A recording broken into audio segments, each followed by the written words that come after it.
অসম তথা ভাৰতবৰ্ষৰ সকলো জাতি ধৰ্ম নিৰ্বিশেষে সকলোৰ মৰমৰ জুবিন দা আমাৰ মাজৰ পৰা আৰু নাই।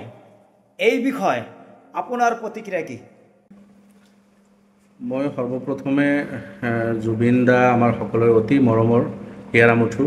তেখেতৰ বিয়োগত আমি অত্যন্ত মৰ্মাহত আৰু নেদেখাজনৰ ওচৰত প্ৰাৰ্থনা কৰিছোঁ। তেখেতৰ প্ৰতি শ্ৰদ্ধা নিবেদন কৰিছোঁ, শ্ৰদ্ধাঞ্জলি জনাইছোঁ।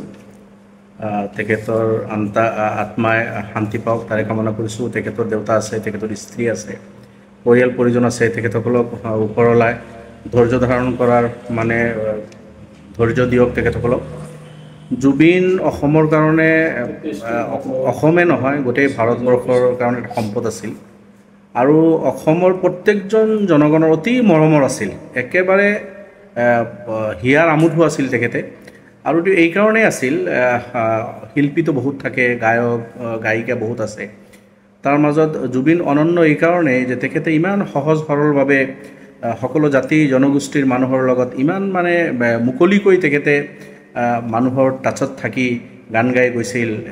মধুৰ কণ্ঠ তেখেতৰ সৃষ্টি আৰু তেখেতৰ স্বাধীন যিটো মনোভাৱ আৰু সদায় সাহসেৰে তেখেতে ন্যায়ৰ পক্ষত কথা কৈছিল। যিটো ন্যায় বুলি ভাবিছে খোলাখুলিকৈ সেইটো কথা তেখেতে কৈছে।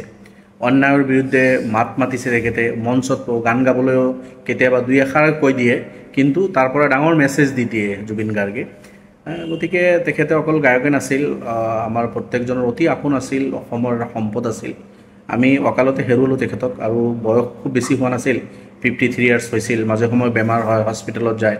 কেতিয়া তেখেতে হস্পিটেলৰ পৰা ৰিলিজ হৈ আহে খবৰবিলাক আমিও ৰাখোঁ আৰু যেতিয়া ভাল পাই উভতি আহে আমাৰ ভাল লাগে যে তেখেতে আকৌ সমাজত তেখেতৰ লগত মানুহে বহিব পাৰিব, তেখেতক পাব।